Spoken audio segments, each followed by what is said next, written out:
రాకాలోకంకి స్వాగతం. ఈ కంటెంట్ మీకు నచ్చినట్టయితే లైక్ చేయండి, మీ బంధుమిత్రులకి షేర్ చేయండి.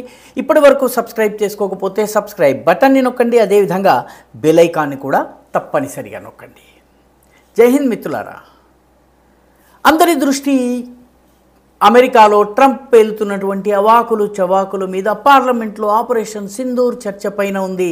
కానీ ప్రధానమంత్రి నరేంద్ర మోదీ దృష్టి వీటి మీద ఉంది. వీటితో పాటు మరొక విషయం మీద ఉంది. అది సింధు జలాల ఒప్పందము ప్రస్తుతం అబేయన్స్లో ఉంది, ప్రస్తుతం హోల్డ్లో ఉంది. అది మళ్ళీ చర్చలకు వచ్చే లోపల భారత్ వైపు నుంచి చేయాల్సిన పనుల్ని శరవేగంగా పూర్తి చేయడం. ప్రస్తుతం సింధు జలాల ఒప్పందాన్ని అబేయన్స్లో పెట్టారు కాబట్టి నీళ్ళు ఎక్కువగా రాగానే వదిలేస్తున్నారు. పాకిస్తాన్లో వరద వస్తుంది. పాకిస్తాన్లో పంటకి అవసరమైనటువంటి సమయంలో నీళ్లను ఆపటం జరుగుతుంది. మన దేశంలోనే ఉన్నటువంటి రణబీర్ కెనాల్, ప్రతాప్ కెనాల్ ఇటువంటి మిగతా వ్యవస్థల్లోకి పంపడం జరుగుతుంది. పర్యవసానంగా నీరు కావాలన్నప్పుడు పాకిస్తాన్కి నీరు దొరకదు, నీరు వద్దనుకున్నప్పుడు వరదైపోతున్నది. దీనితో పాటు సింధు జలాల ఒప్పందంలోని క్లాజ్ 6లో పేర్కొన్నట్టుగా భారతదేశము మన దేశంలో ఉన్నటువంటి సింధు నది జలాల ఒప్పందంలో అంతర్భాగంగా వచ్చేటటువంటి నదులు ఏవైతే ఉన్నాయో ఆ నదుల్లో కనీసం పూడిక కూడా తీయడానికి వీల్లేదు, పాకిస్తాన్ అనుమతి కావాలి. కొన్ని చోట్లయితే కాంగ్రెస్ ప్రభుత్వాలు గేట్లు ఎవరు తీయడానికి వీలు లేకుండా వెల్డింగ్ చేసేశారు. అటువంటివన్నీ కూడా డీసిల్టింగ్ పని ఇదంతా కూడా చాలా శరవేగంగా చేస్తున్నారు. వీటన్నిటి మధ్యలో చెనాబ్ నది, ఈ చెనాబ్ నది ఏదైతే ఉందో మనందరికీ తెలుసు. సింధు దానికి 5 ఉపనదులు ఉన్నాయి: రావి, జీలం, చేనాబ్, బియాజ్, సట్లెజ్. ఈ 5 నదుల్లో చెనాబ్ నది పాకిస్తాన్కి వెళ్తుంది. అందులో 20% నీరు మనకి, 80% నీరు వాళ్ళకి. ఈ 20% నీరు మనది ఏదైతే ఉందో అక్కడ హైడ్రో ఎలక్ట్రిక్ ప్రాజెక్ట్ ఒకటి నిర్మాణం చేయడం కోసము టెండర్లని పిలిచారు. 1856 మెగావాట్ల విద్యుత్ ఉత్పత్తి చేసేటటువంటి సవల్కోట్ హైడ్రో ఎలక్ట్రిక్ ప్రాజెక్టుని, ఇది జమ్మూలో ఉన్నటువంటి రాంబన్లో ఉన్నటువంటి సిధు అనే గ్రామంలో ఈ ప్రాజెక్ట్ ఉంటుంది. ఈ ప్రాజెక్ట్ కోసం టెండర్లను పిలిచేశారు. టెండర్లని ఖరారు చేసిన తర్వాత పని ప్రారంభమైపోతుంది. ఈ రకంగా ఒక చెనాబ్ నది మీదనే 6 హైడ్రో ఎలక్ట్రిక్ ప్రాజెక్టులను నిర్మాణం చేయాలని చెప్పి మోదీ ప్రభుత్వం ప్రయత్నం చేస్తోంది. సవాల్కోట్తో పాటు కిథాయ్ 1, కిథాయ్ 2 అని ఉంది. ఈ రెండు కలిపి 1320 మెగావాట్ల విద్యుత్ని ఉత్పత్తి చేస్తాయి. దీంతో పాటు పాకాల్దుల్ అనేటటువంటి మరొక ప్రాజెక్ట్ ఉంది. ఇది 1000 మెగావాట్లను ఉత్పత్తి చేస్తుంది. ఈ రకంగా ఈ మొత్తం అంతా కలిపి దాదాపు అదనపు కెపాసిటీ కలిపి దాదాపు 4-5 వేల మెగావాట్ల విద్యుత్ ఉత్పత్తికి సంబంధించిన ప్రాజెక్టుల నిర్మాణం జరుగుతుంది. ఈ ప్రాజెక్టుల నిర్మాణం జరిగితే మన వంతు 20% వాటర్ ఏదైతే ఉందో చినాబ్లో మనం ఉంచుకుంటాం.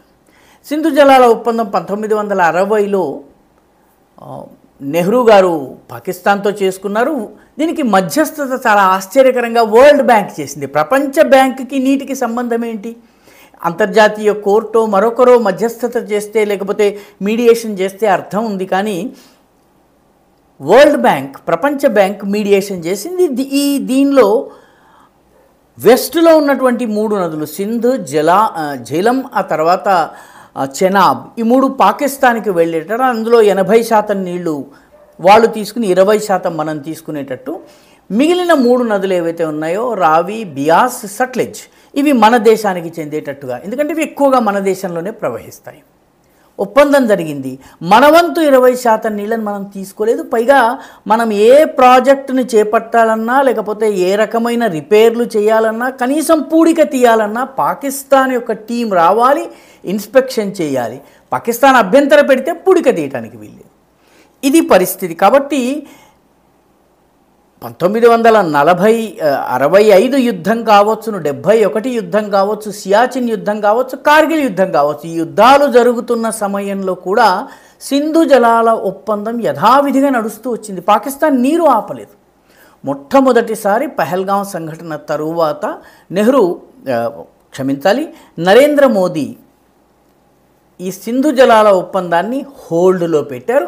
దీనిపైన పాకిస్తాన్ దారికి వచ్చి ఉగ్రవాదాన్ని మాని చర్చలు జరిపే లోపు నిర్మాణాలన్నీ పూర్తి చేయాలన్నటువంటి సంకల్పం చాలా వేగంగా నిర్మాణాలని పూర్తి చేస్తున్నారు. మన దేశంలో ఉన్నటువంటి కెనాల్ సిస్టంలోని పుడికలు తీసి రణబీర్ కెనాల్, ప్రతాప్ కెనాల్ ఇవి ఉన్నాయి. అదేవిధంగా ఈ జలాలను మన ఢిల్లీ యమునా సట్లెజ్ లింక్, అదేవిధంగా రాజస్థాన్లోని శ్రీగంగా నహర్ వీటన్నిటితోటి కూడా లింక్ చేసేటటువంటి ఒక బృహత్తరమైన ప్లాన్ని మోదీ ప్రభుత్వం తీసుకుంది.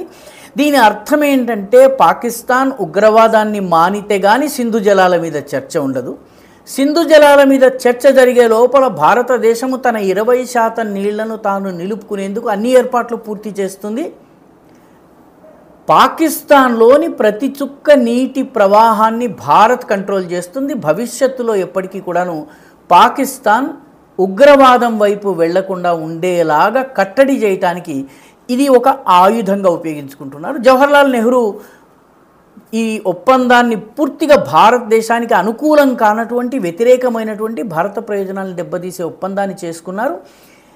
ఏ ప్రధానమంత్రి కూడా దీన్ని రివ్యూ చేసే ఆలోచన చేయలేదు. మోదీ ప్రభుత్వం ప్రారంభించింది. ఒకవైపు ఆపరేషన్ సింధూర్, లేకపోతే ట్రంప్ తోటి వాణిజ్యపరమైనటువంటి చర్చలు, వీటన్నిటిలో దృఢమైన వైఖరిని అవలంబిస్తూనే పాకిస్తాన్ విషయంలో చేయాల్సిన పనిని నరేంద్ర మోదీ మర్చిపోలేదు. ఈ వీడియో మీకు నచ్చినట్టయితే లైక్ చేయండి, షేర్ చేయండి, ఈ ఛానల్కు సబ్స్క్రైబ్ చేయండి. మీ అభిప్రాయాన్ని కమెంట్ల రూపంలో తప్పనిసరిగా పంపించండి.